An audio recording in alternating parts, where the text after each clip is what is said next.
하둘셋, 하둘셋. 안녕하십니까. 선마에럴입니다. 김성동 교수님저 제5판 형법정론 제2회독 105페이지 제2부 범죄론 시작하겠습니다. 선마에럴TV 7차 구독 추천을 부탁드리고 유튜브 구독을 권합니다.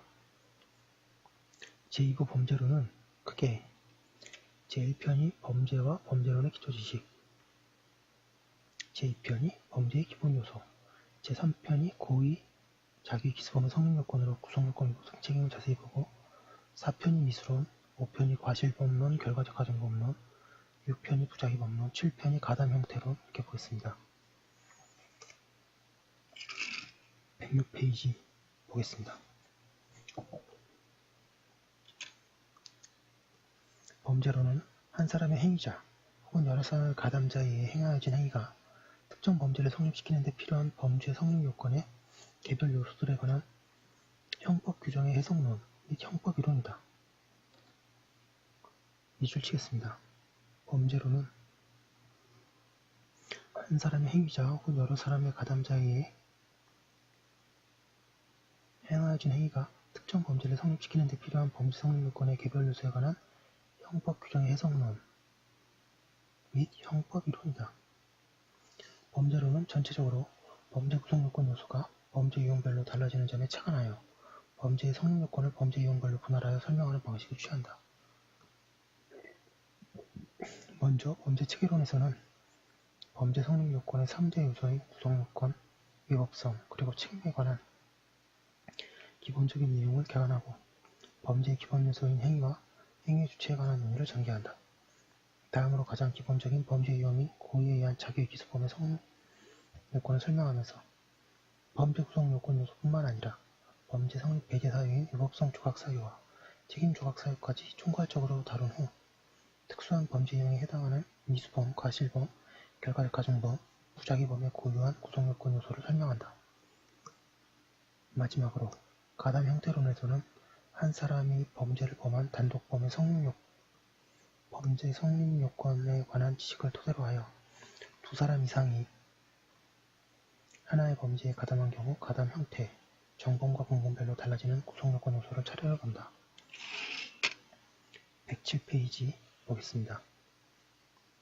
제1편 범죄와 범죄론의 기초지식 제1장 범죄와 형법 총칙상의 범죄 분류 제1절 범죄의 의의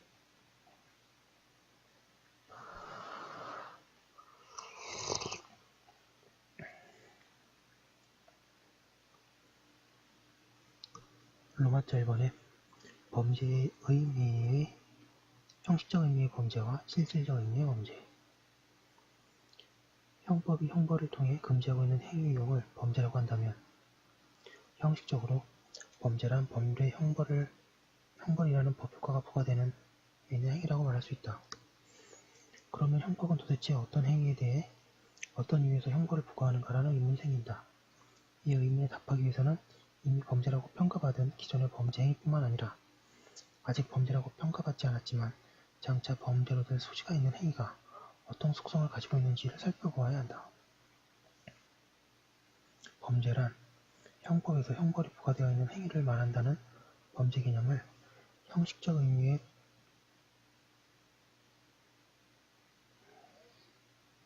범죄 개념이라고 하고 어떠한 행위에 대해 형벌을 부과할 것인가라는 물음을 통해 규명하려는 범죄 개념을 실질적 의미의 범죄 개념이라고 한다. 형법의 적용자는 형식적 의미의 범죄 개념을 출발점으로 삼고 형사입법자는 실질적 의미의 범죄 개념에 대한 관심을 갖는다.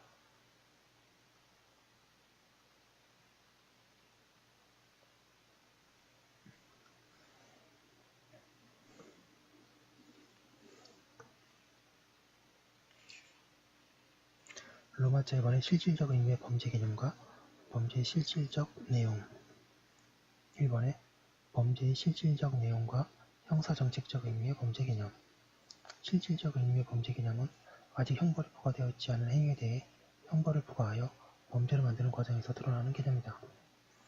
이와 관련해서 성희롱 문제를 가지고 보는 것이 유용하다.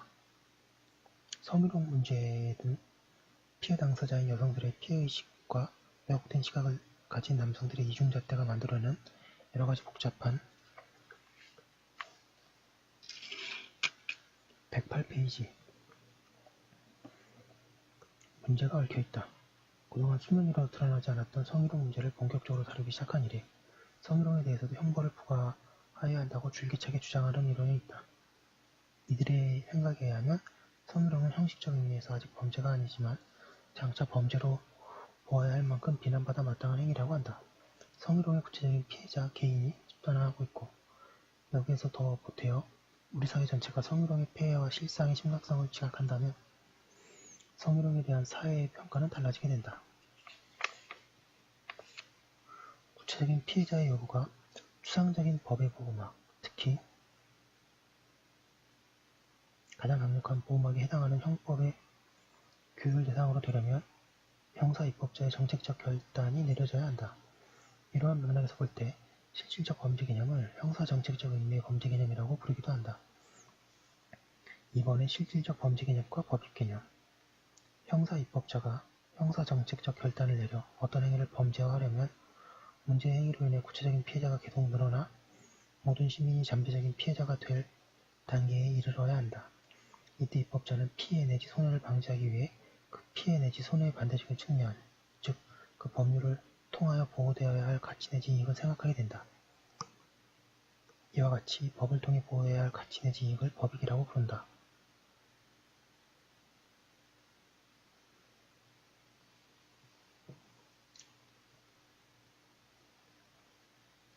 범죄를 규정하고 있는 모든 형벌법규는 그 규정을 통해 보호하고자 하는 보호법률을 가지고 있다.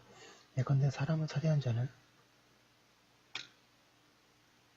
사형, 무기 또는 5년 이하의 징역에 처한다라는 형법 제250조 1항의 보호법익은 사람의 생명이고 타인의 재물을 절취한 자는 6년 이하의 징역 또는 1천만 원 이하의 벌금에 처한다는 형법 329조의 보호법익은 소유권 내지 점유권이라는 재산이다.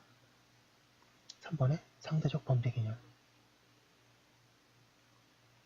무엇을 보호법익으로 삼아 그에 대한 법익 침해 행위를 실질적으로 범죄라고 평가해야 할 것인가는 사회의 기본적 가치에 대한 사회적 평가에 달려있다.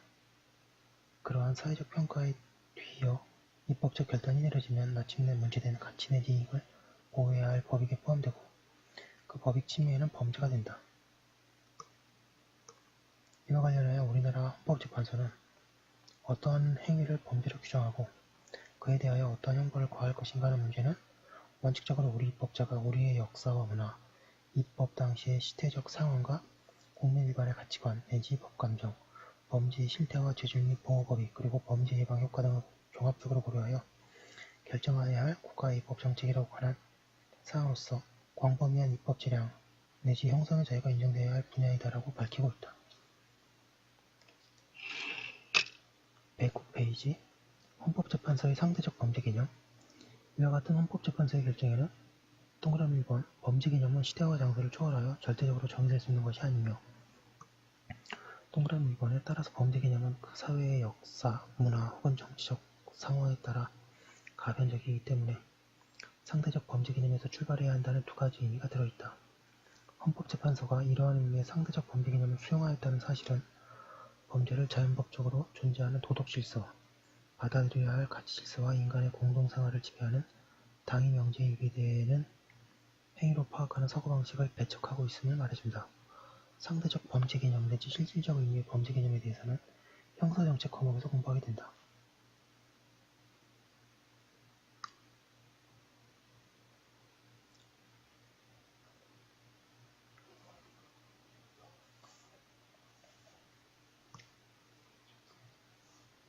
로마트 3번의 형법학의 공부 대상과 형식적 의미의 범죄 개념 형법이 보호하는 법익은 형식적 의미의 범죄를 규정하고 있는 형벌법규에 적극적으로 드러나 있지 않다. 형벌법규에 사람의 생명을 보호하라고 규정하고 있지 않고 사람의 생명을 침해하는 살해 행위를 금지하고 있는 형식을 취하고 있기 때문이다. 따라서 형법 적용자는 새로운 법익을 발굴하거나 종래의 법익을 폐기하는 것이 아니라 이미 입법자에 의해 보호되어 있는 법익 개념을 척도 삼아 형법 규정 속의 개념을 해석하는 일에 주력하게 된다. 규범 확인 형법을 법학도가 형법 규범을 해석하는 형법 제공자 입장이 되어야 하는 것도 때문이다. 따라서 형법학도 역시 헌법에 규정된 형식적 의미의 범죄를 기술하고 있는 법률상의 요건에 대한 해석론을 주된 공부 대상으로 삼아야 한다고 하고 있습니다. 여기까지 한 거 올려두고 또 이어서 하도록 하겠습니다. 잠시만요.